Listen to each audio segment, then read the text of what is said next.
Last class में कुछ question दिया था।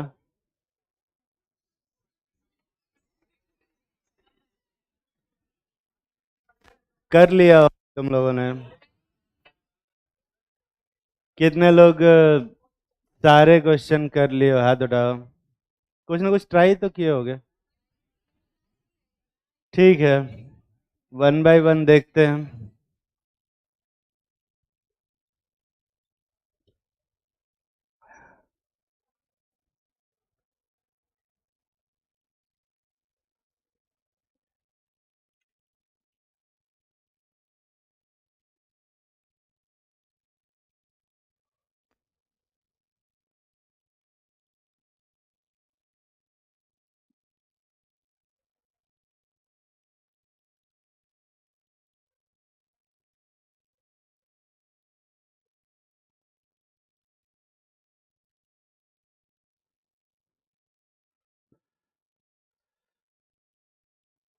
तो जैसे इसमें नंबरिंग करेंगे, तो इसका नाम तो मैंने बता दिया था। क्या बताया था? साइक्लो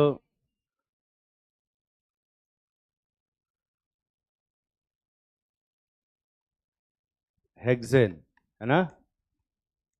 पर इसमें जब नंबरिंग स्टार्ट करेंगे तो यहाँ पे एक मिथाइल ग्रुप लगा हुआ है, और जो मिथाइल ग्रुप है, नंबरिंग ऐसे करेंगे जैसे कि इसको मिनिमम नंबर मिले। तो कहाँ से नंबरिंग स्टार्ट करें कि मिनिमम नंबर मिले हुए? ऊपर से, यही मिथाइल से ही नंबरिंग शुरू करेंगे। तो इसको मिनिमम लोगेन मिलेगा, है ना? और इसके बाद क्लॉकवाइज नंबरिंग करोगे कि एंटी क्लॉकवाइज? कैसे भी कर लो, कोई फर्क नहीं पड़ता। तो इसका नाम जो आएगा मिथाइल साइक्लोहेक्सेन आएगा।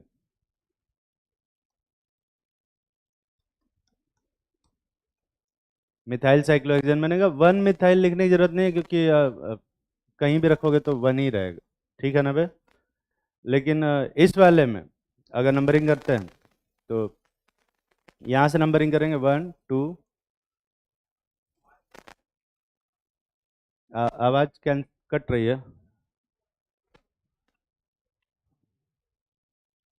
मेरे पास और तो कुछ है नहीं अभी तो फिलहाल।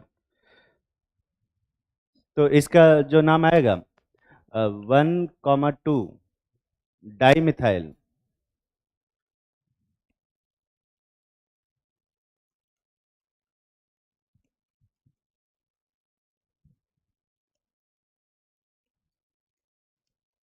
साइक्लोहेक्सेन आएगा, है ना? इसमें अगर नंबरिंग करें जिससे कि सबको मिनिमम नंबर मिले, तो कहाँ से नंबरिंग शुरू करना ज़्यादा सही रहेगा? ये वाले मिथाइल से, है ना? और एंटी क्लॉकवाइज करेंगे तो जो सारे साइड चेन है इनको मिनिमम लोगेन मिलेगा। इसके अलावा और किसी से भी करते हो तो वो उसमें लोएस्ट लोकेंट वाला रूल फॉलो नहीं होगा। तो यहाँ पे क्या नाम आएगा? One comma two comma four tri methyl cyclohexane. ठीक है। इसमें क्योंकि ये डबल बॉन्ड लगा हुआ है, तो इसमें नंबरिंग वहीं से शुरू करेंगे जहाँ से डबल बॉन्ड है, तभी मिनिमम लोगेन मिलेगा। तो ऊपर से नंबरिंग शुरू करना चाहते हो कि नीचे से भी? कहीं से भी करो वन। अगर, लेकिन हाँ, अगर यहाँ वन करते हो तो ऐसे नंबरिंग नहीं कर सकते। इस नंबरिंग में क्या दिक्कत है बे? जो डबल बॉन्ड है वो दो कंसेक्यूटिव लोकेंट्स के बीच में नहीं है। कभी भी जो डबल बॉन्ड होता है हमेशा कंसेक्यूटिव लोकेंट्स के बीच में ही रखते हैं, इधर उधर नहीं करते। ठीक है? तो मतलब वन और सिक्स के बीच में नहीं रहेगा। तो यहाँ वन करते हो तो ऐसे नंबरिंग करना पड़ेगा। और इसका नाम आएगा साइक्लो हेक्स।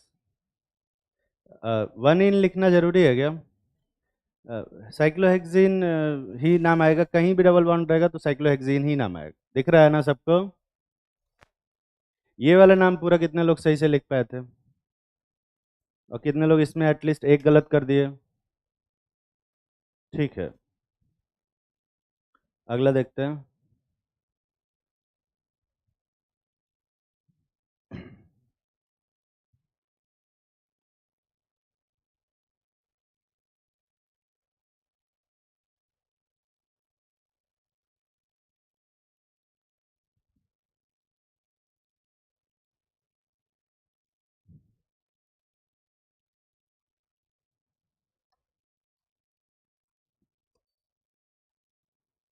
इसमें अगर मैं नंबरिंग करता हूँ इधर से, यहाँ से 1 2 3 4 5 6, ये वाली नंबरिंग सही है क्या? ये नंबरिंग नहीं सही है। नंबरिंग कहाँ से शुरू होगी? डबल बॉन्ड से स्टार्ट होगी। तो अगर मैं यहाँ से नंबरिंग करता हूँ ऐसे 1 2 3, नीचे वाले से, सही है ना? यही नंबरिंग आएगी। ये नंबरिंग कितने लोग सही से किए हो, और कितने लोग लगता है कि डिफरेंट नंबरिंग होनी चाहिए इसके अलावा? आवाज नहीं आ रही है? कितने लोग को आवाज नहीं आ रही है?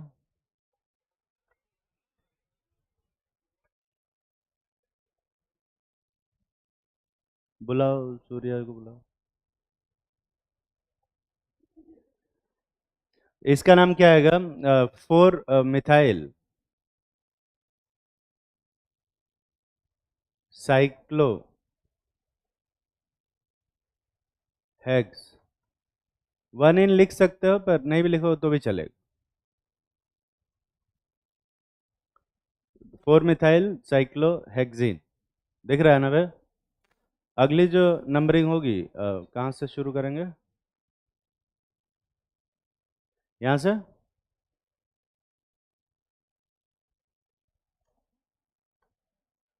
इस तरह से नंबरिंग करने से सभी को मिनिमम लोगन मिल रहा है, पर कंसेक्यूटिव नहीं है, तो इसलिए ये नंबरिंग नहीं कर सकते। अपने कहाँ से नंबरिंग करना पड़ेगा? 1 2 3 4 5 6, ऐसे नंबरिंग करेंगे। ये इसका क्या नाम आएगा?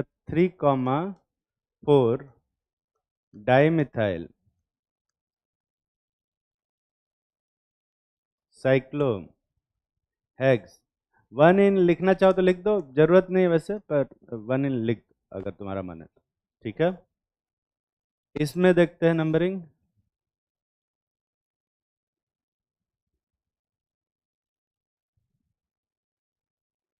इसमें कहाँ से नंबरिंग शुरू करेंगे पे? डबल वन या नीचे से? 1 2 3 4 5 6, यही नंबरिंग आएगी। ये नंबरिंग कितने लोग सही से किए हो? ये वाली नंबरिंग। तो ये वाली नंबरिंग गलत। अगर ध्यान से देखो तो ऐसे नंबरिंग करना ज़्यादा सही है।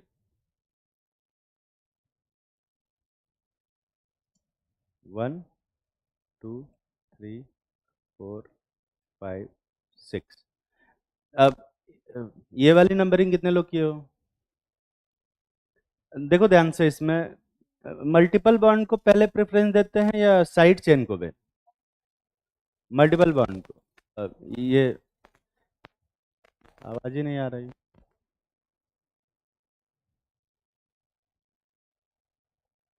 वो सूर्या को बुलाओ, वो सही करेगा। बुलाओ ना, मैं बुलाता।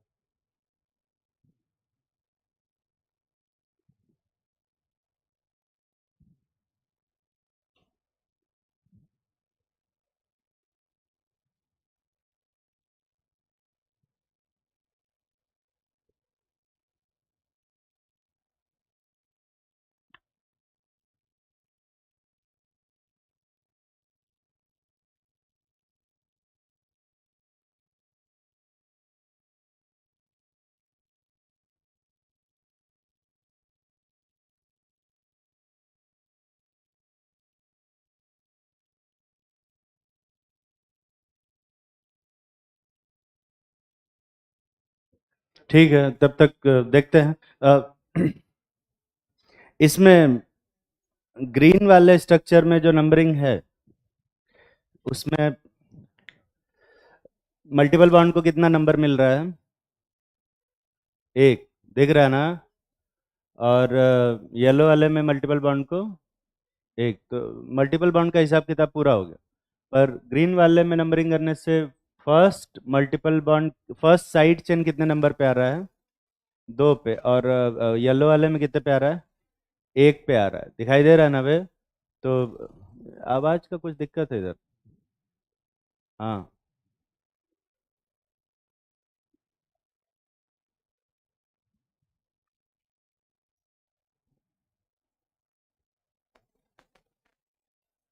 क्या बोले? 1 to 4? तो कौन सी नंबरिंग सही होगी बे? येलो वाली नंबरिंग सही होगी। हालांकि येलो वाले में सेकंड साइड चेन को फिफ्थ नंबर मिल रहा है और ग्रीन वाले में सेकंड साइड चेन को 4 नंबर मिल रहा है। तो पर हम सेकंड साइड चेन को पहले देखेंगे कि पहली साइड चेन को पहले देखेंगे? पहली साइड चेन को पहले देखेंगे। हाँ, अब कुछ लोगों को लग सकता है कि ऐसे अगर नंबरिंग कर देते तो इससे फर्स्ट साइड चेन को 1 नंबर मिल रहा है, इसमें फर्स्ट साइड चेन को 1 नंबर मिल रहा है, पर सेकेंड साइड चेन को इसमें 3 मिल रहा है और इसमें क्या मिल रहा है? 5 मिल रहा है। तो कौन सी नंबरिंग सही होगी, ये ग्रीन वाली या येलो वाली? येलो वाली, क्योंकि इसमें कंसेक्यूटिव लोकेंट्स के बीच में डबल बॉन्ड नहीं है, तो ये वाली नंबरिंग सही नहीं होगी। ठीक है, ये वाला सही हो। क्या नाम लिखोगे इसका? 1, 5 डाई मिथाइल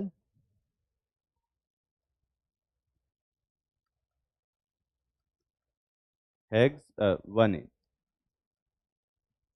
ये नाम आएगा। ईमानदारी से हाथ उठाओ, कितने लोग ये नाम सही से लिख पाए थे? कम लोग हैं। ये समझ में आना बे? जरूरी नहीं, 1 लिखना जरूरी नहीं। यहाँ देखते हैं, इसमें कहाँ से नंबरिंग शुरू करोगे, ऊपर से या नीचे से बे? हाँ, ऊपर से नंबरिंग शुरू करेंगे और ऐसे करें 1, 2, 3, 4, 5, 6। दिख रहा है? अबे दिख रहा है कि नहीं दिख रहा है? हाँ, कुछ लोग कहेंगे नहीं सर, ऐसे वाला ज़्यादा सही लग रहा है हमको। ओ ओ,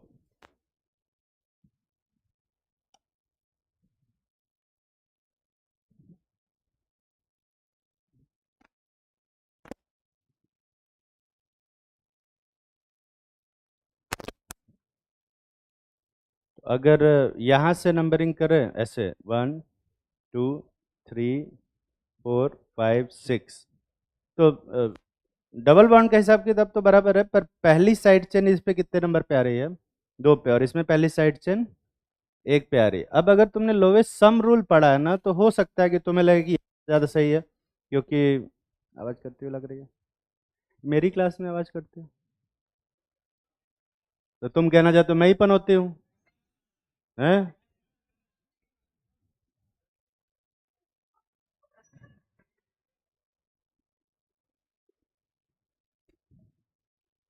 कौन सी नंबरिंग सही होगी भाई, ग्रीन वाली या येलो वाली? ग्रीन वाली नंबरिंग सही होगी। 1, 6, 6 ट्राई मिथाइल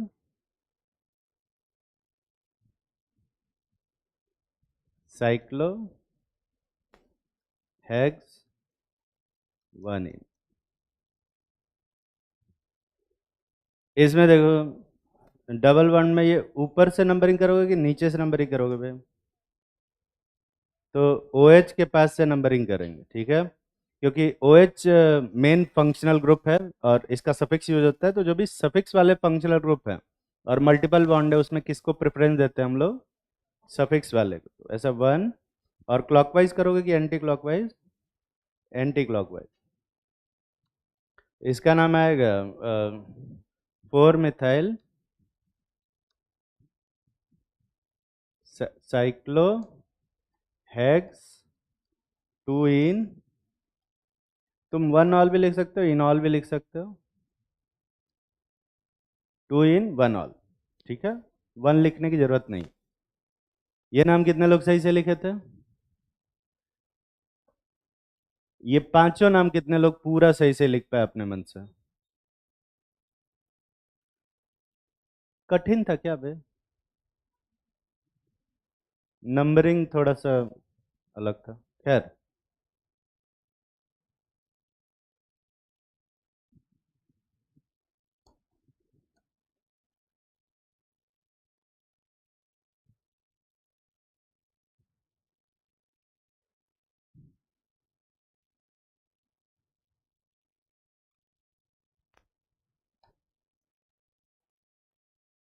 इसमें नंबरिंग करेंगे किस साइड से? नंबरिंग शुरू करेंगे ओ एच के पास से, ठीक है, ऐसा वन। और क्लॉकवाइज करोगे कि एंटी क्लॉकवाइज? एंटी क्लॉकवाइज है, 2 3 4 5 6। और इसका क्या नाम आएगा? 4,4 di methyl cyclo hex 2 in 1 all. ठीक है, ये नाम आएगा। थोड़ा बैलेंसिंग सही से नहीं हुआ। इसमें कहाँ से नंबरिंग शुरू करेंगे? कीटोन से, है ना? अब क्लॉकवाइज करोगे या एंटी क्लॉकवाइज? Anti clockwise. क्या नाम आएगा इसका? 6 methyl cyclo hex hex 2 in 1 own. देख रहा? 1 ओन आएगा, इनोन नाम आएगा। इसमें नंबरिंग करते हैं। कीटोन से ऑब्वियसली नंबरिंग शुरू करेंगे। क्लॉकवाइज करेंगे कि एंटी क्लॉकवाइज पे? ओएच को प्रेफरेंस देते हैं कि डबल बॉन्ड को? ठीक, तो यहाँ पर एंटी क्लॉकवाइज करेंगे। अब देखो, जब OH फंक्शनल ग्रुप था ना, मेन फंक्शनल ग्रुप, OH का सफिक्स यूज कर रहे थे, तो ऐसे में डबल बॉन्ड और सफिक्स वाले फंक्शनल ग्रुप में किसको प्रेफरेंस दे रहे थे? OH को। पर यहाँ पर देख, दो फंक्शनल ग्रुप होते हैं, तो अब OH के लिए क्या लिखा जाएगा? प्रीफिक्स। और ये एक साइड चेन की तरह बिहेव करेगा, तो डबल बॉन्ड और एक प्रीफिक्स वाले फंक्शनल ग्रुप में किसको प्रेफरेंस देते हैं हम लोग? डबल बॉन्ड को प्रेफरेंस देते हैं। ऐसे इसको प्रेफरेंस नहीं देंगे। तो अब भी जब मेन फंक्शनल ग्रुप था तब तो ठीक है, पर अभी फिलहाल ये एक साइड चेन की तरह बिहेव कर रहा है, उसको प्रेफरेंस नहीं देंगे। ठीक है, इसका नाम लिखेंगे 6 hydroxy cyclo hex 2 in 1 own. देख रहा? ये क्वेश्चन नहीं दिए, पढ़ार।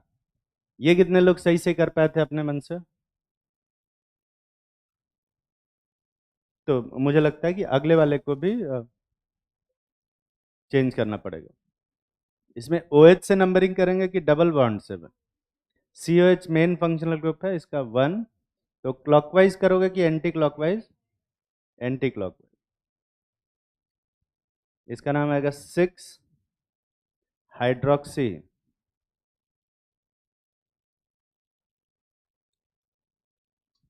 साइक्लो हेक्स कितना इन 2 in ओइक एसिड। यही आएगा।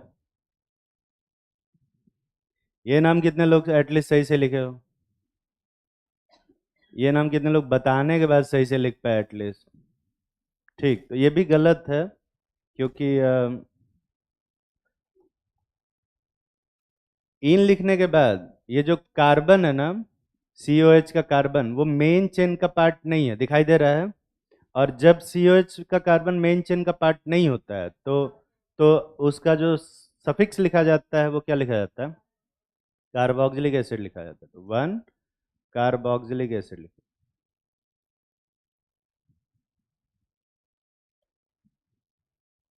ईमानदारी से हाथ उठाओ, कितने लोग कार्बोक्सिलिक एसिड सफिक्स लिखे थे?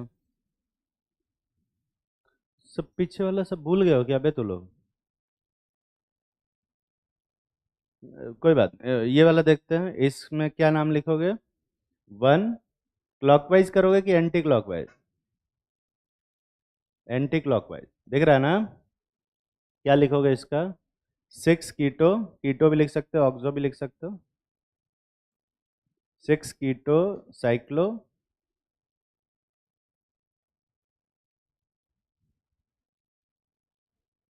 हेक्स 2 इन 1 कार्बोक्सिलिक एसिड।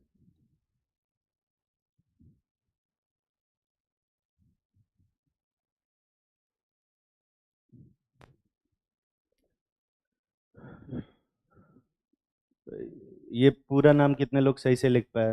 पूरा पांचों नाम? कितने लोग 4 नाम सही से लिखे थे अपने मन से? 3 नाम कितने लोग सही से लिख पाए? ठीक है, अब क्या पूछे? एक कितने लोग सही से लिख पाए वो पूछने में अच्छा नहीं लगेगा। ठीक है,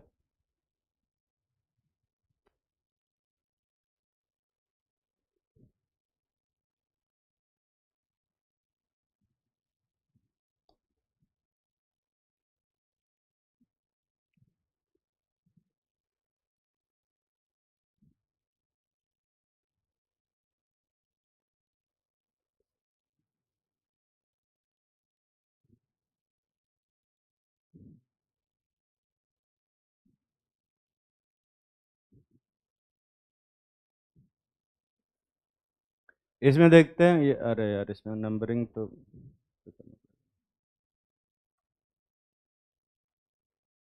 इसमें नंबरिंग कहाँ से शुरू करोगे? यहाँ से, दिख रहा है ना?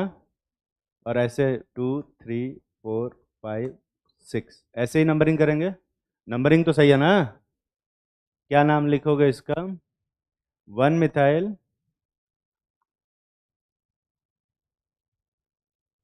साइक्लो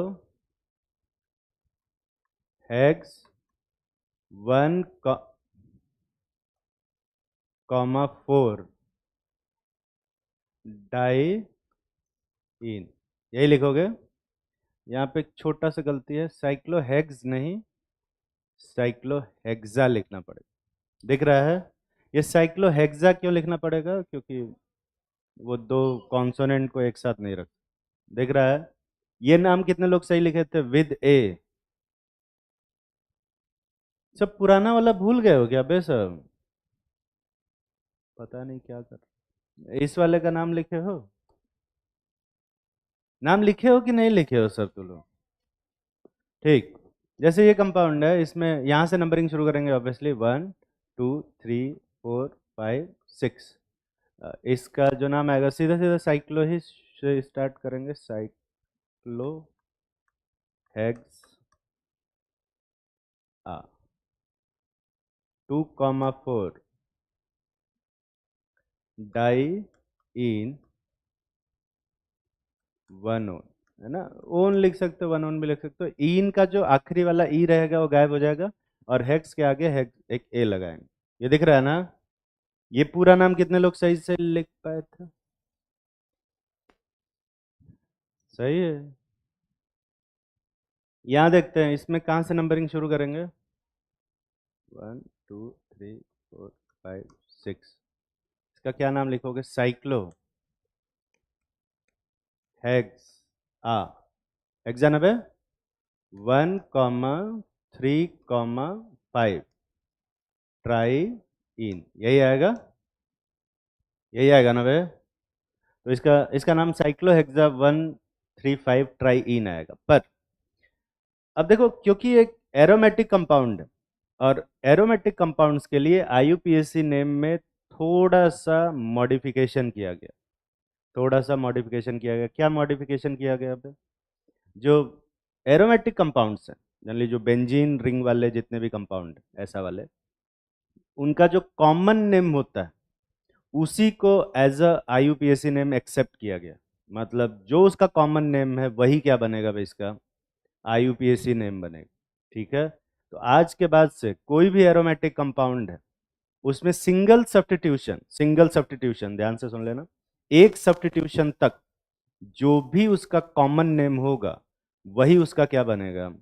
आईयूपीएसी नेम बनेगा। जैसे इस कंपाउंड का कॉमन नेम क्या है, बेंजीन, तो इसका जो आईयूपीएसी नेम है वो भी क्या बनेगा, बेंजीन। वैसे इसका आईयूपीएसी नेम साइक्लोहेक्सा 135 ट्राईइन भी है, वो भी सही है रूल के हिसाब से, पर क्योंकि एक एरोमेटिक कंपाउंड है इसके कॉमन नेम को भी एज अ आईयूपीएसी नेम लिख सकते हैं। ठीक है, जैसे ये कंपाउंड है देखो, ये पूरा बेंजीन है और इसके ऊपर क्या लगा हुआ है, मिथाइल, तो इसको अपन लिख सकते हैं क्या, मिथाइल बेंजीन।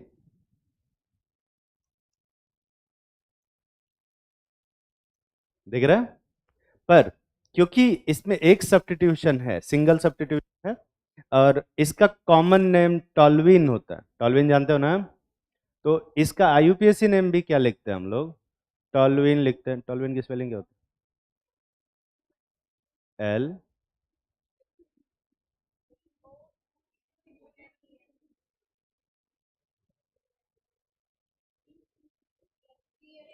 ये होता है,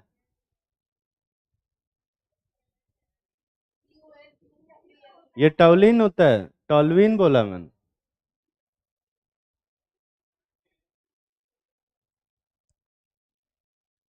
ये तो गलत है, लिखते ही गलत पता चल रहा, टॉल्विन की स्पेलिंग देखनी पड़ेगी, देख के बताओ कोई, आज दिमाग सही से काम नहीं करता, चुप। आज सही तो लिखा था मैंने, टॉ लू, ये जो कंपाउंड है इसका दोनों नाम एक्सेप्टेबल है, मिथाइल बेंजीन भी लिख सकते हो और टॉल्विन भी लिख सकते हो, दोनों ही सही। ठीक है ना बे, इस कंपाउंड में देख, जब NO2 लगा हुआ है इसको हम लोग क्या बोलते हैं, नाइट्रोबेंजीन, एन कैपिटल। ठीक है, इस कंपाउंड का नाम, वैसे तो बेंजीन कार्बल्डिहाइड होना चाहिए जो कि, पर इसका नाम बेंजल्डिहाइड है।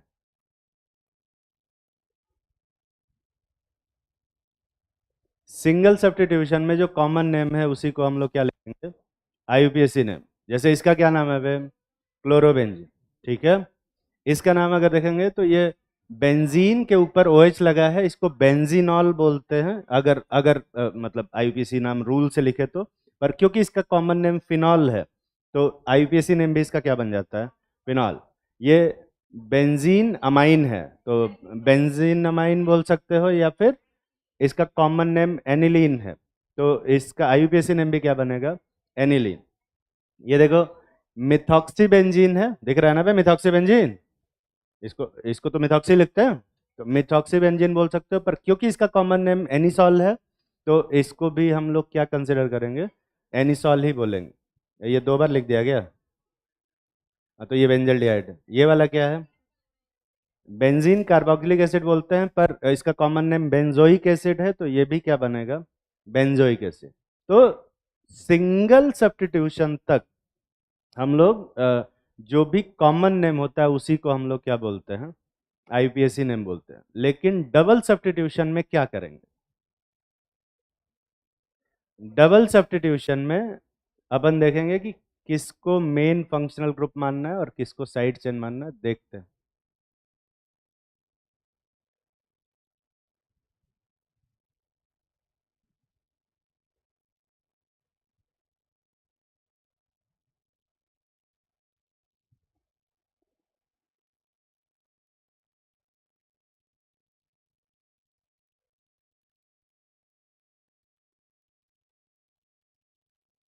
बेकार ही हो गया,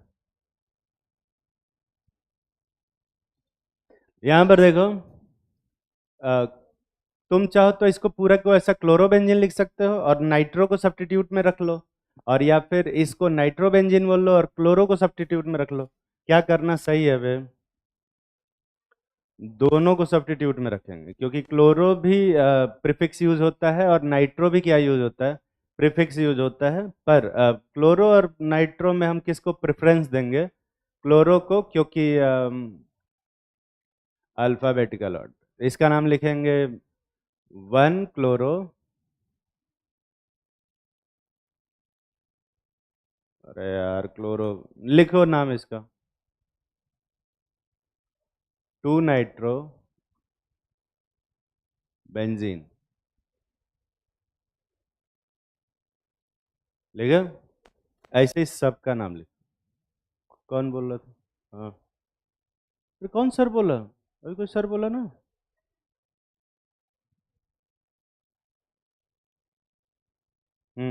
अगर प्रीफिक्स है तो, प्रीफिक्स में अगर नंबरिंग का हिसाब किताब बराबर हो गया तो फिर हम अल्फाबेटिकल प्रेफरेंस देते हैं।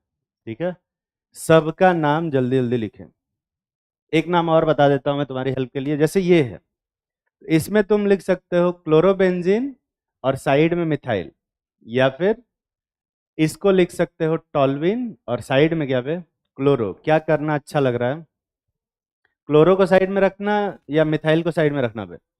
क्लोरो को साइड में रखना। और ऐसी सिचुएशन में इसका नाम यहाँ से नंबरिंग शुरू होगा 1 2, और इसको बोलेंगे 2 क्लोरो,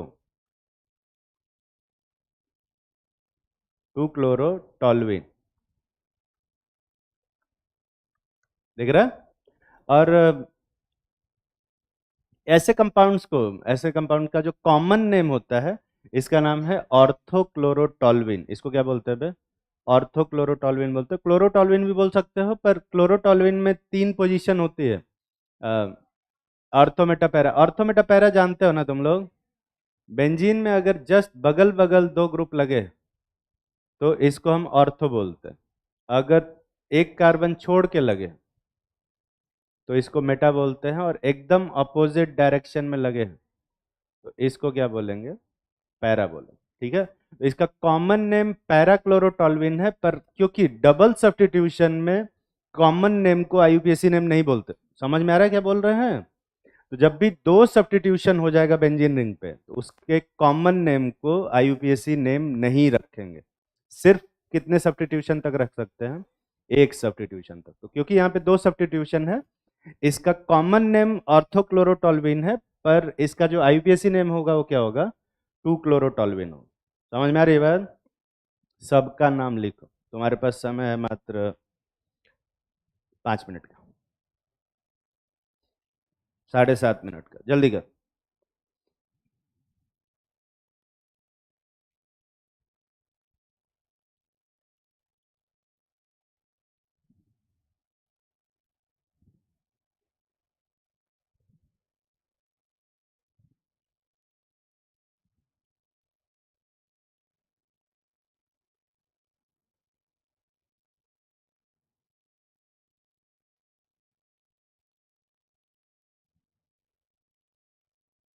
क्वेश्चन कर लिया तूने सारे क्वेश्चन?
कितने लोग सारे नाम लिख लिए?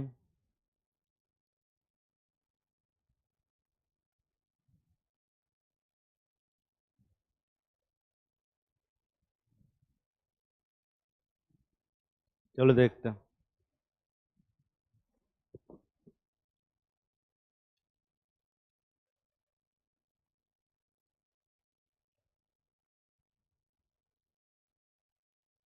बहुत सारा स्पेस है।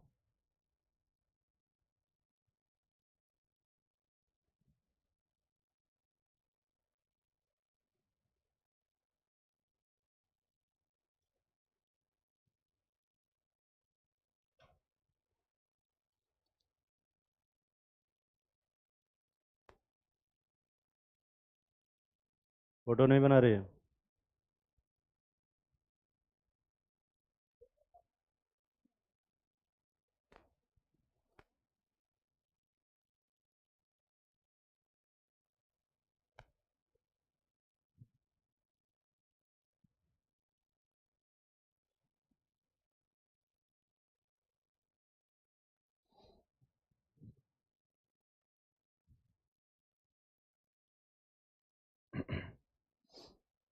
लिख लिया होगा।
ठीक है।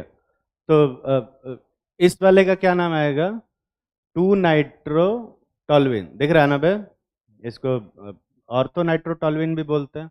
अगर यहाँ पे एक और NO2 लगा दें तो इसको डाई नाइट्रोटॉल्विन बोलते हैं। और IUPAC नेम इसका क्या आएगा?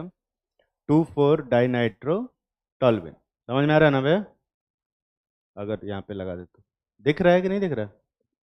एक और अगर NO2 में यहाँ पे लगा देता तो इसको हम लोग ट्राई नाइट्रो टू 2,5 कैसे? हाँ हाँ खरे।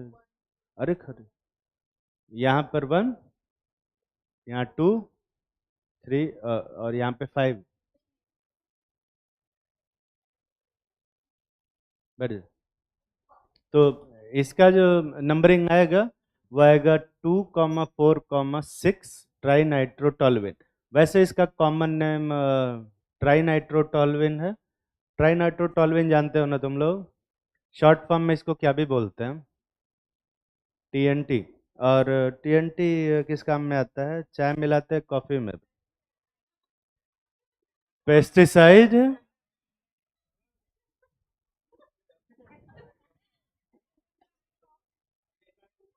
चाय कॉफी में नहीं मिलाते हैं और कीड़ों को भी भगाने में नहीं भगाते। ये डिफरेंट पर्पस के लिए यूज होता है, थोड़ा एक्सप्लोसिव होता है। TNT जानते हो ना तुम लोग? हाँ। वैसे ही ये है। यहाँ पर देखो इसको क्या बोलेंगे? ऑर्थो नाइट्रोफिनॉल बोलेंगे। कॉमन नेम इसका क्या है? Ortho nitrophenol. दिख रहा है ना इस वाले का? पर IUPAC नेम क्या लिखोगे भाई इसका? 2 नाइट्रोफिनॉल। दिख रहा है? अच्छा, एक और NO2 लगाएं तो इसको 2,4 डाइनाइट्रोफिनॉल बोलते हैं या फिर डाइनाइट्रोफिनॉल भी बोलते हैं, शॉर्ट फॉर्म में डीएनपी बोलते हैं। डाइनाइट्रोफिनॉल, तुमने डीएनपी का नाम सुना है? 2,4 डीएनपी टेस्ट। हाँ हाँ, नहीं सुना, कोई बात नहीं, मैं सुना दूंगा बाद में। यहाँ पर एक NO2 लगा दे अगर, तो ये कंपाउंड बनता है ट्राइनाइट्रोफिनॉल, ठीक है, टीएनपी। या इसको हम लोग इसका कॉमन नेम पिक्रिक एसिड भी है, पिक्रिक एसिड नाम सुने हो? ये वही है, ट्राइनाइट्रोफिनॉल को हम लोग पिक्रिक एसिड बोलते हैं। ये बहुत स्ट्रॉन्ग एसिड होता है और उतना ही स्ट्रॉन्ग एक्सप्लोसिव भी होता है। जिस भी कंपाउंड में NO2 ग्रुप लगा हुआ है या HNO3 से उसका प्रोडक्शन हुआ है, वो हमेशा ही एक एक्सप्लोसिव का काम करता है, हमेशा ही। तो अगर कोई चीज़ को बनाने में कंसनट्रेट HNO3 लगा है या पोटेशियम नाइट्रेट या सोडियम नाइट्रेट लगा है, नाइट्रेट लगा है, NO3 माइनस लगा है, तो वो कंपाउंड जो बना है वो हमेशा ही क्या बनेगा बे? एक्सप्लोसिव बनेगा।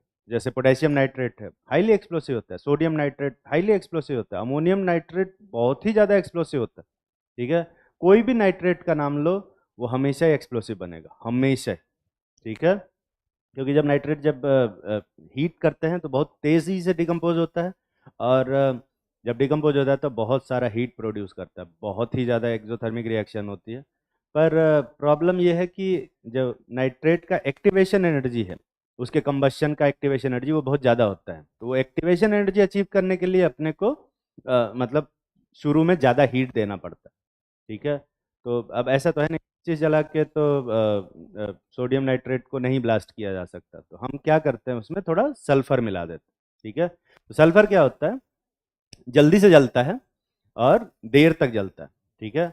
तो ऐसी सिचुएशन में वो सल्फर को पहले जलाते हैं, और फिर जब सल्फर जलता है तो उसकी हीट से जो पोटेशियम नाइट्रेट है वो जलता है और फिर उससे एक्सप्लोजन होता है, ठीक है। पर सल्फर को भी जलाने में थोड़ा सा, सल्फर ऐसा नहीं है, सल्फर को भी माचिस से काफ़ी देर तक जलाने के बाद वो जलता है, पर जलना शुरू हो जाता है तो बहुत तेज जलता है। तो हम उसके लिए हम थोड़ा सा क्या यूज़ करते हैं, फॉस्फोरस। अब जो रेड फॉस्फोरस होता है तुमने देखा होगा, बहुत तेज जलता है, तो माचिस के ऊपर ऐसे बस रगड़ो तो तुरंत जल जाता है, उसके लिए बहुत ज़्यादा दिक्कत नहीं है। तो सल्फर को जलाने के लिए हम थोड़ा सा फॉस्फोरस यूज़ करते हैं, ठीक है। तो ऐसे 3 स्टेप में इग्निशन स्टार्ट करते हैं। कोई भी बम बनाना हो तो पहले पोटेशियम नाइट्रेट लगाते हैं।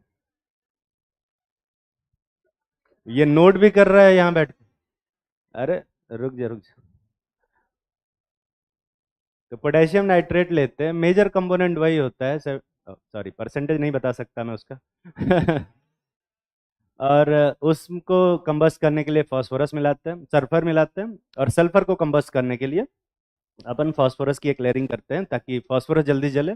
फास्फोरस बहुत जल्दी से जलता है, और उस फास्फोरस को जलाने के लिए भी हम जो माचिस की तीली के बाहर, माचिस देखे हो ना तुम लोग, तो माचिस की तीली किसी एक चीज़ पे जो तीली के ऊपर रगड़ के जलाते हैं वो उसमें रखते हैं। उससे उसके बाद क्या करना है, बस उसको फेंकना होता है। तो फेंकेंगे तो थोड़ा सा फ्रिक्शन की वजह से वो फास्फोरस जल जाता है, और फास्फोरस जैसे ही जलता है वो सल्फर को इग्नाइट करता है, और सल्फर की हीट से जो पोटेशियम नाइट्रेट है वो इग्नाइट होता है और बहुत ही स्ट्रॉन्ग ब्लास्ट होता है ना। बहुत सिंपल होता है। अम, हाँ, उसके लिए थोड़ा हीट स्टेबलाइजर भी मिलाते हैं ताकि तुम्हारे ही हाथ में ना फट जाए। तो वो एक रहता है, वो मैं नहीं बताऊंगा, नहीं तो तुम बनाने ही लग जाओगे घर पे, ठीक है अरे यार, ISI की ट्रेनिंग चल रही है इधर, हैं, बम बनाना सिखा रहे हैं। वो टियागो पे यूज कर, इसीलिए तो नहीं बता रहा। बन जाता है। और अगर कुछ ज़्यादा डैमेज चाहते हो तो उसमें मेटल के कुछ छोटे छोटे बॉल्स रख देना, तो जब ब्लास्ट होगा तो मेटल की जो गोलियां हैं वो इधर उधर हाई स्पीड से मूव करेंगे, रास्ते में जो भी आएगा उसको लगेंगी, मजा आएगा, है ना वो कर सकते हैं, ठीक है। इनको बम बनाने में ज़्यादा मजा आ रहा है। ये वाला देखते हैं, इसमें अगर मैं बात करूं तो यहाँ पर अगर मैं इसको लेता हूँ मेन चेन तो ये फिनॉल बनता है, लेकिन अगर मैं इसको मेन चेन लेता हूँ तो ये टॉलुइन बनता है। तो तुम phenol as a root word use करना चाहते हो या टॉलुइन यूज करना चाहते हो? अब देखो हमारे चाहने न चाहने से कुछ नहीं होगा, है ना। प्रायोरिटी लिस्ट में जो आगे होगा उसी की बात करेंगे। तो CH3 को प्रेफरेंस देते हैं या हम लोग OH को देते हैं? तो इसीलिए हम लोग इसको एज अ फिनॉल ही रखेंगे, इसका रूट वर्ड। और इसको क्या बोलेंगे बे? मिथाइल। तो मिथाइल कितने नंबर पे है? 3 नंबर पे। इसका नाम लिखेंगे 3 मिथाइल फिनॉल। ठीक है। वैसे इसका कॉमन नेम भी है, इसको क्या बोलते हैं? क्रिसॉल बोलते हैं। तो क्योंकि ये मेटा पोजीशन पे है तो इसको मेटा क्रिसॉल बोले। ठीक है। पर क्रिसॉल इसका कॉमन नेम है। क्रिसॉल इसको एज अ IUPAC नेम हम नहीं एक्सेप्ट कर सकते। क्यों नहीं कर सकते बे IUPAC नेम? क्योंकि डबल सब्स्टिट्यूशन वालों का common name as a IUPAC name accepted नहीं होता। ठीक है। खाली सिंगल सब्स्टिट्यूशन। इसमें क्या करोगे बे? ये एनिलीन है और एनिलीन के मेटा पोजीशन पे क्या लगा हुआ है? NO2 लगा हुआ है। इसको मेटा नाइट्रो एनिलीन भी बोलते हैं। पर कॉमन नेम की बात नहीं करेंगे। इसका IUPAC नेम क्या लिखोगे? 3 नाइट्रो एनिलीन। एनिलीन यार पता नहीं, स्पेलिंग में भूल गया, लिख लेना। ठीक है। इसमें देखते हैं एनिलीन को मेन चेन में रखना चाहते हो या एनिसॉल को? एनिलीन को रखोगे क्योंकि OCH3 और NH2 में कौन ऊपर होता है? NH2। तो NH2 एनिलीन रखेंगे और साइड में इसको क्या लिखोगे? मिथॉक्सी। तो इसका नाम लिखेंगे 2 मिथॉक्सी एनिलीन। समझ में आ रही है बात? 1 अमाइनो एनिसॉल नहीं बोले, क्या बोलोगे इसको? 2 मिथॉक्सी एनिलीन। लिख रहे हो साथ में या नहीं लिख रहे हो? ये कितने लोग पूरा सही सही लिख पाए थे अपने मन से? बाकी पता नहीं क्या कर रहे। इसका नाम लिखो यहाँ पे 2 मिथॉक्सी एनिलीन। इसमें देखो NH2 भी है और OH भी है। तो एनिलीन रखना चाहते हो कि फिनॉल रखना चाहते हो? तो प्रायोरिटी NCERT लेके आए हो तो उसमें NH2 है पहले या फिनॉल OH है? OH पहले है। तो हम फिनॉल को as a main functional group रखेंगे और NH2 को किस में रखेंगे? Side chain. इसका नाम रखेंगे 3 अमाइनो फिनॉल। समझ में आ रही है बात? हाँ। 3 हाइड्रोक्सी एनिलीन नहीं लिखेंगे। तो दोनों ही लिख सकते हैं, 3 हाइड्रोक्सी फिनॉल और 3 हाइड्रोक्सी एनिलीन और 3 अमाइनो फिनॉल। पर इसमें सही कौन सा होगा? 3 अमाइनो फिनॉल। तकलीफ में हो गया? यहाँ देखो OH है और CHO है। मेन फंक्शनल ग्रुप किसको मानोगे? CHO को। तो बेंजल डिहाइड इसका रूट वर्ड होगा और ये क्या होगा? हाइड्रोक्सी। तो इसका नाम होगा 2 हाइड्रोक्सी बेंजल डिहाइड। वैसे इसका कॉमन नेम भी है, इसको हम सैलिसिल डिहाइड भी बोलते हैं, ऑर्थो सैलिसिल डिहाइड। पर इसको कॉमन नेम को हम IUPAC नेम नहीं बोल सकते क्योंकि डबल सब्स्टिट्यूशन। तकलीफ में हो गया बे? परेशान लग रहे हैं सब, शांत लग रहे हो आज। यहाँ पे क्या नाम लिखोगे इसका? ये है हमारा बेंजोइक एसिड और इसमें NO2 लगा हुआ है और Cl भी लगा है। तो 2 पर NO2 और 4 पे Cl। तो क्या लिखोगे इसका? 4 क्लोरो 2 नाइट्रो बेंजोइक एसिड। दिख रहा है ना? लिखे हो या नहीं लिखे हो? लिखना। यहाँ पर देखो NH2 OH CHO सब है। अरे यार, किसको मेन फंक्शनल ग्रुप मानोगे? CHO को। अब नंबरिंग यहीं से स्टार्ट होगी। OH की तरफ नंबरिंग करोगे या NH2 की तरफ? तो OH की तरफ अगर नंबरिंग करोगे, OH के लिए हाइड्रोक्सी लिखते हैं और NH2 के लिए अमाइनो। तो पहले किसके नंबरिंग करोगे? अमाइनो को। तो इधर ऐसे NH2 की तरफ नंबरिंग करो क्योंकि अभी दोनों साइड चेन है और दोनों साइड चेन होंगे। तो अब दोनों को एज अ साइड चेन की तरह हम ट्रीट करेंगे। फंक्शनल ग्रुप नहीं रह गया। फंक्शनल ग्रुप तो कौन है बे? CHO। तो अब ये दोनों साइड चेन है। हाँ, अगर ये दोनों फंक्शनल ग्रुप होते तो प्रायोरिटी लिस्ट के हिसाब से OH पहले आता है। पर अब क्योंकि दोनों साइड चेन है तो प्रायोरिटी अब किससे दी जाएगी? अल्फाबेटिकली। तो यहाँ पर NH2 का अमाइनो आता है और इसका हाइड्रोक्सी आता है। किधर से नंबरिंग करोगे? इधर से। तो इसका नाम आएगा 2 अमाइनो 6 हाइड्रोक्सी बेंजल डिहाइड। अगले।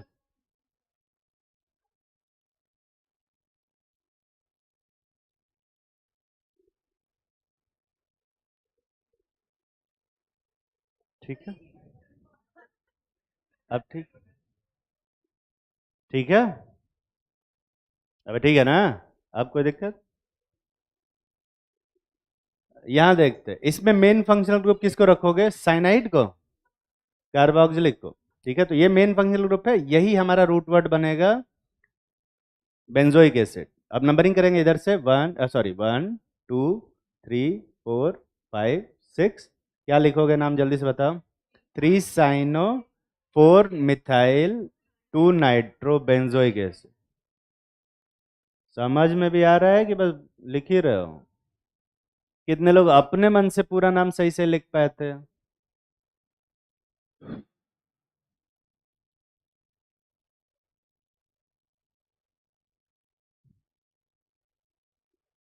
पहले वाले में OCH3 है और NH2 है ना? तो मेन फंक्शनल ग्रुप किसको बोलोगे, NH2 को या OCH3 को? कहाँ है प्रायोरिटी? देखो प्रायोरिटी, प्रायोरिटी में OCH3 और NH2 में पहले कौन है? मुझे लगता है कि प्रायोरिटी लिस्ट में OCH3 होगा भी नहीं, है ना? तो जो नहीं है उसको तुम अपने मन से कहाँ पे रखे? NH2 से पहले हैं? बढ़िया। तो NH2 और OCH3 में, OCH3 को तो हम प्रायोरिटी लिस्ट में वैसे भी नहीं रख सकते। क्यों नहीं रख सकते बे?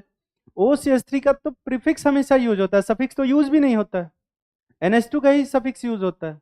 तो जिसका सफिक्स यूज होता है उसको ना रखेंगे मेन फंक्शनल ग्रुप, जिसका प्रीफिक्स यूज हो रहा है उसको थोड़े रखेंगे, उसको तो वैसे भी हम साइड चेन मान के चल रहे हैं।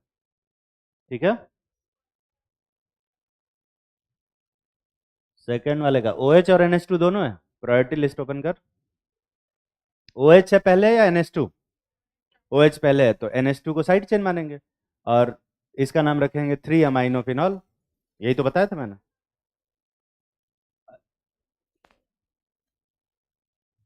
तो नाम लिखने से, नाम लिखने से पहले आईपीएससी रूल देखते हैं या नाम लिखने के बाद देखते हैं कि अजीब लग रहा है कि नहीं लग रहा? हाँ, हाँ हाँ, तो हम उसी को फॉलो करेंगे। ठीक है, लिखो आइसोमेरिज।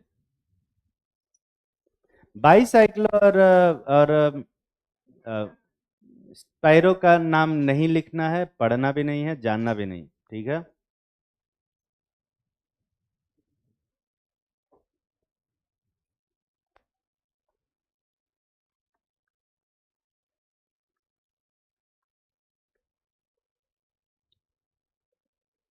कोई भी इंसान आइसोमेरिन की डेफिनेशन बता सकता है? आइसोमेरिन क्या होती है? बोलना नहीं है, हाथ उठाना बस।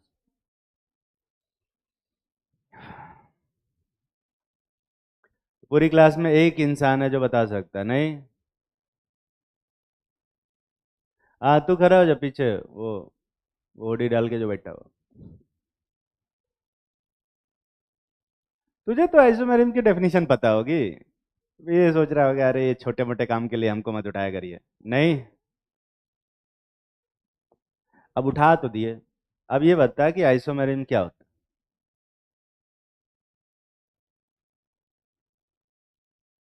Same molecular weight. हाँ, और डिफरेंट स्ट्रक्चर। तो स्टीरियो आइसोमर तो में तो स्ट्रक्चर सेम रहता है। स्टीरियो आइसोमर में स्ट्रक्चर सेम रहता है कि डिफरेंट?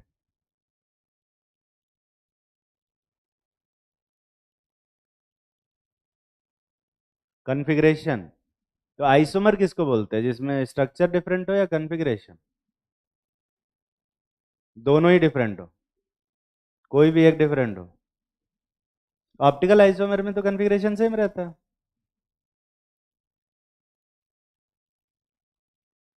नहीं, क्या बोल रहा है ये? तेज बोल।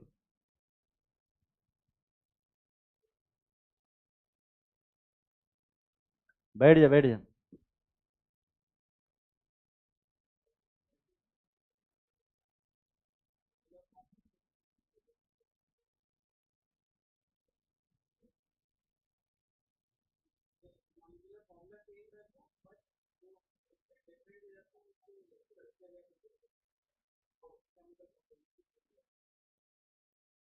तो स्टीरियो आइसोमर में तो स्ट्रक्चर सेम रहता है, तो स्टीरियो आइसोमर्स को आइसोमर नहीं बोल सकते, नहीं तेरी डेफिनेशन के हिसाब से।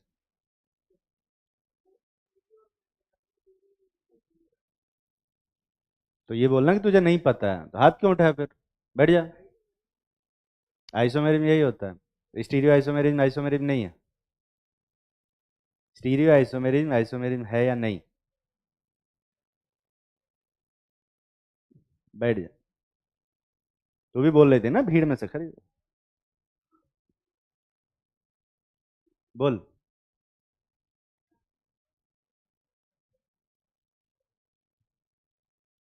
हम्म, बस हो गया। तो ऑप्टिकल आइसोमर को आइसोमर हम बोलेंगे या नहीं बोलेंगे? आइसोमर बोल ही रहा हूं मैं, है ना, पर उसमें तो स्ट्रक्चर सेम रहता है।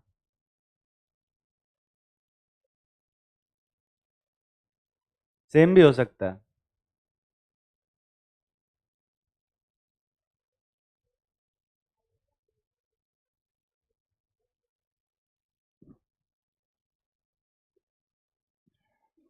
लिखो definition.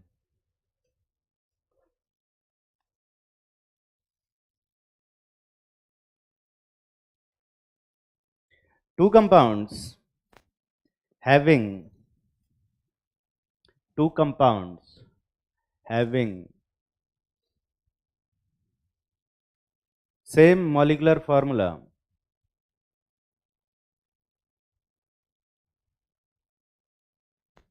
but different physical and or लिखने आता है ऐसा, and or chemical properties, different physical and or chemical properties are called isomer of each other, are called isomer of each other, and the phenomena is called isomerism, and the phenomena is called isomerism। तो isomer और isomerism दो different type की चीजें हैं। जैसे isomer एक relation होता है दो लोगों के बीच में, और आइसोमेरिज्म ये फेनोमेना है कि दो लोगों का अगर मॉलिक्यूलर फार्मूला सेम हो जाए पर उनकी फिजिकल प्रॉपर्टी डिफरेंट हो जाए, या फिर केमिकल प्रॉपर्टी डिफरेंट हो जाए, या फिर दोनों ही डिफरेंट हो जाए। फिजिकल और केमिकल में से क्या डिफरेंट होना चाहिए भाई? दोनों में से कुछ भी डिफरेंट हो जाए, दोनों भी डिफरेंट हो जाए तो भी चलेगा। एंड और का मतलब यही होता है। तो या तो फिजिकल प्रॉपर्टी डिफरेंट हो, या तो केमिकल प्रॉपर्टी डिफरेंट हो, या फिर दोनों ही डिफरेंट हो, पर सेम क्या होना चाहिए बे? केमिकल फॉर्मूला सेम होना चाहिए। समझ में आ रही है बात? तो उन दोनों लोगों को आपस में क्या बोलेंगे? आइसोमर बोलेंगे। ठीक है, और ये जो फेनोमेना है कि दो लोगों का मॉलिक्यूलर फॉर्मूला सेम होने के बाद भी इनकी प्रॉपर्टीज डिफरेंट है, इसको अपन क्या बोलेंगे? आइसोमेरिज्म बोले। ठीक है, ये जो आइसोमर होते हैं ना, आइसोमर, ये एक रिलेशन होता है, ठीक है, दो लोगों के बीच में। तो आइसोमर बताने के लिए तुम्हें दो कंपाउंड चाहिए होगा। ऐसा नहीं कि जैसे जैसे भाई होता है ना, एक रिलेशन होता है कि दो लोग रहते हैं तो आपस में भाई रहते हैं। कोई ऐसा एक आदमी भाई नहीं हो सकता अनलेस सलमान भाई ना हो, है ना। पर जैसे जैसे आइसोमर होता है वैसे ही भाई होता है, रिलेशन होता है। तो उसके लिए अपने को दो कंपाउंड चाहिए होता है। कभी भी एक कंपाउंड देख के हम ये नहीं बोल सकते कि बताओ ये कौन सा आइसोमर। ठीक है, एक कंपाउंड आइसोमर नहीं होता है। उसके लिए कितने कंपाउंड चाहिए होंगे? दो कंपाउंड चाहिए। अब आइसो टर्म तुम लोगों ने कई बार सुना होगा, है ना। आइसो का मतलब क्या होता है? सेम होना। जैसे तुम लोगों ने आइसोटोप सुना होगा, आइसोटोप सुना है? क्या होता है आइसोटोप्स? सेम एटॉमिक नंबर या एटॉमिक मास पे? सेम एटॉमिक नंबर हो पर मास डिफरेंट। आइसो बार क्या होता है? एटॉमिक नंबर डिफरेंट हो एटॉमिक मास से, है ना। आइसोटोन्स क्या होता है? Neutron same. समझ में आ रही है बात? आइसोडाइफर्स क्या होता है? आइसो डाइफर कोई भी बता सकता है पूरी क्लास में? प्रोटॉन और न्यूट्रॉन का सम आइसो बार होता है वो तो एटॉमिक मास हुआ ना। वो आइसो इलेक्ट्रॉनिक हुआ। आइसो डाइफर कौन बताएगा? तू नहीं बोला आइसो डाइफर पहले, तो बता फिर आइसो डाइफर क्या होता है। हाँ बोल।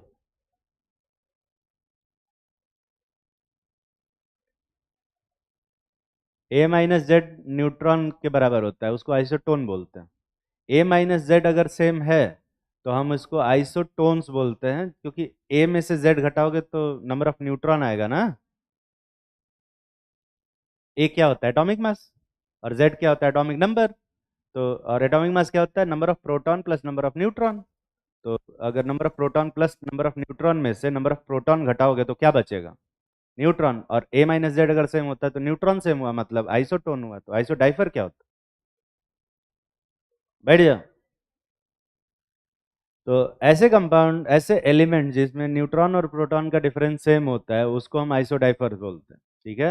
न्यूट्रॉन और प्रोटॉन का डिफरेंस बोला, प्रोटॉन न्यूट्रॉन का नहीं, मतलब ठीक है दोनों सेम बोल सकते हैं, पर न्यूट्रॉन में से प्रोटॉन घटाते हैं क्योंकि मोस्टली न्यूट्रॉन ज्यादा होता है और प्रोटॉन कम होता है। ठीक है। आइसो इलेक्ट्रॉनिक क्या होता है? नंबर ऑफ इलेक्ट्रॉन सेम हो जाए। ठीक है। आइसो बार्स क्या होता है?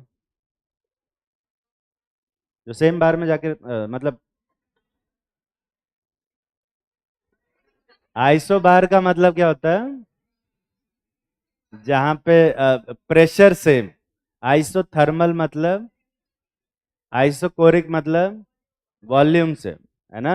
समझ में आता है। आइसो स्ट्रक्चरल मतलब स्ट्रक्चर से। ठीक है।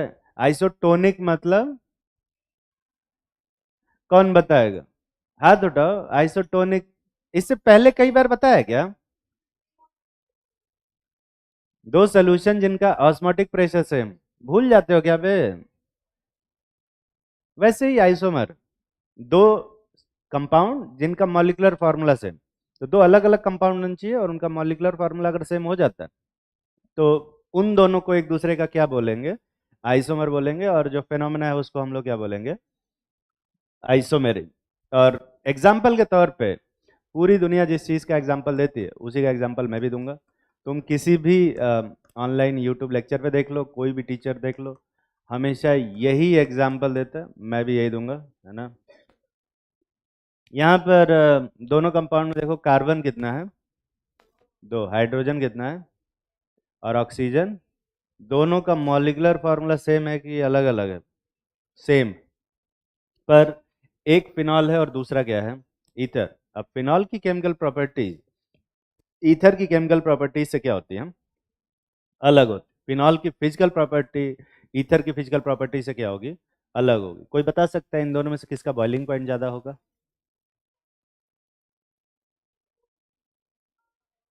इथाइल अल्कोहल का बॉइलिंग पॉइंट ज्यादा होगा। ईथर थोड़ा बॉइलिंग पॉइंट कम होता है। क्यों कम होता है? हाइड्रोजन बॉन्डिंग में। ठीक है। तो नहीं जानना है, अगर तुमको पता है तो बहुत अच्छी बात है, नहीं पता है तो ज्यादा दिक्कत वाली बात नहीं है ना?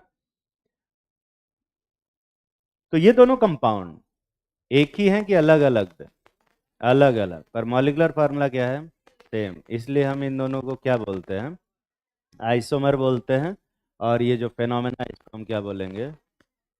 आइसोमेरिज्म बोलेंगे। ठीक है। लिखो टाइप्स ऑफ आइसोमेर, एग्जाम्पल में लिख लेना ये।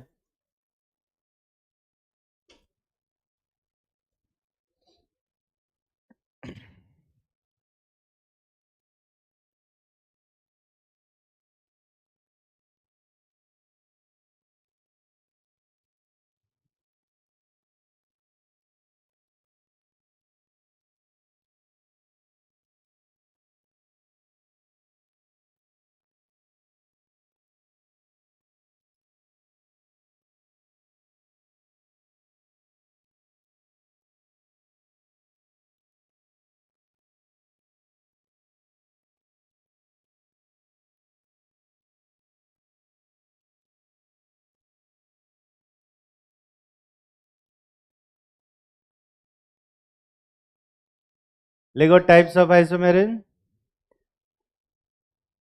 कितने टाइप के आइसोमेरिज्म पढ़े हुए तुम लोग?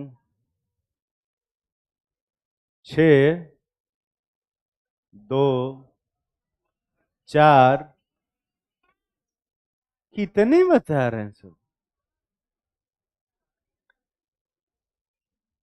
सिर्फ 2 टाइप के आइसोमेरिज्म होते हैं। सिर्फ 2 टाइप। लिखो टाइप्स ऑफ आइसोमेरिज्म में, पहला स्ट्रक्चरल आइसोमर और दूसरा स्टीरियो आइसोमर।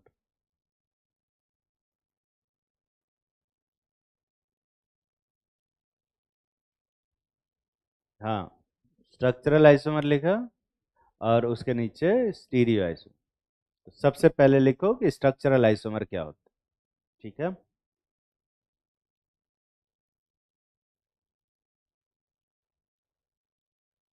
डेफिनेशन काफी रिजिड होती है और डेफिनेशन एकदम मतलब जो जो भी डेफिनेशन है उसको सही से याद रखेंगे या समझे रहेंगे तो ज्यादा अच्छा है ना।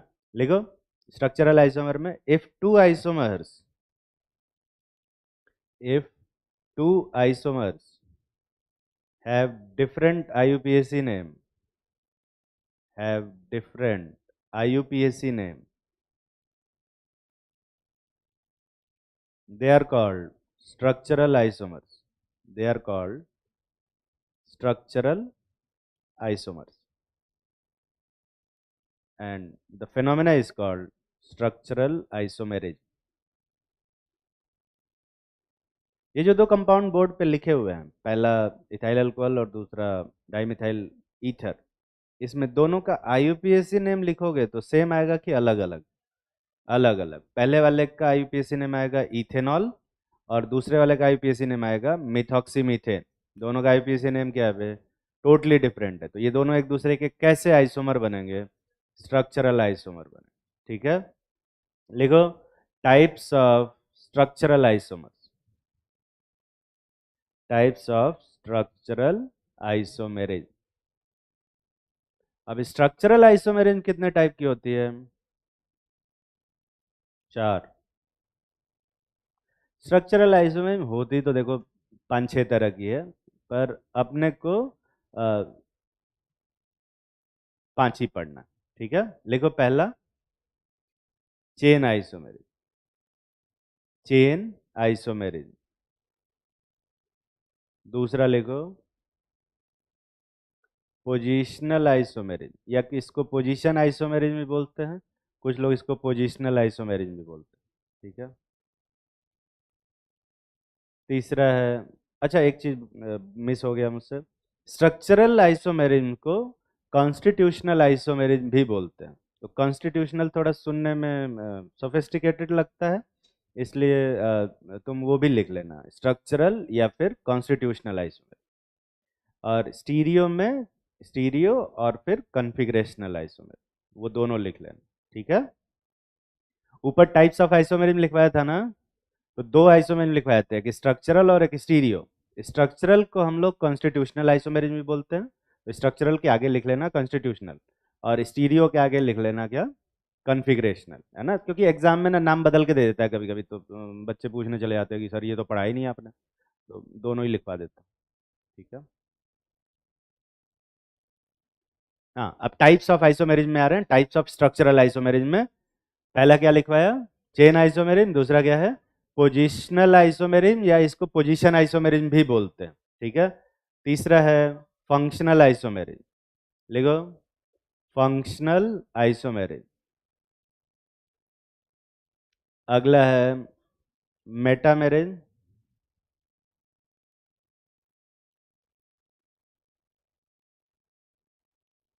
पांचवा है टॉटोमेरिज्म। टॉटोमेरिज्म।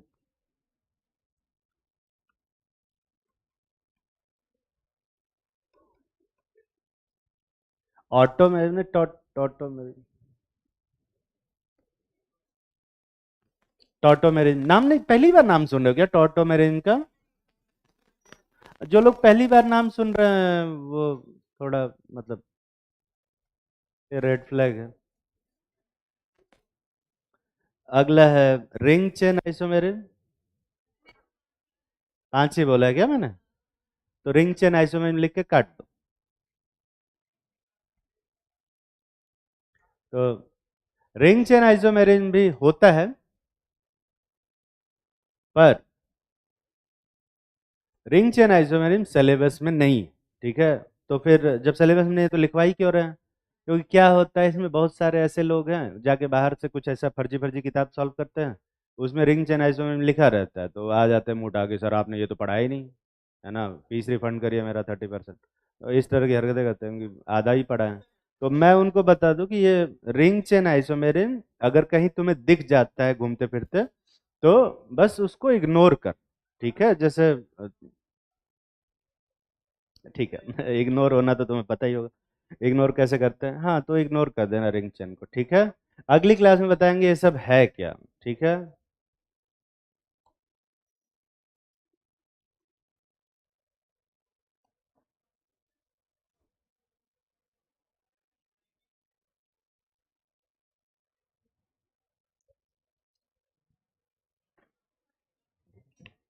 आइसोमेरिज्म थोड़ा ध्यान से पढ़ेंगे, क्योंकि इससे बहुत क्वेश्चन आते हैं और थोड़ा दिमाग लगाने वाला भी है, कॉन्सेप्चुअल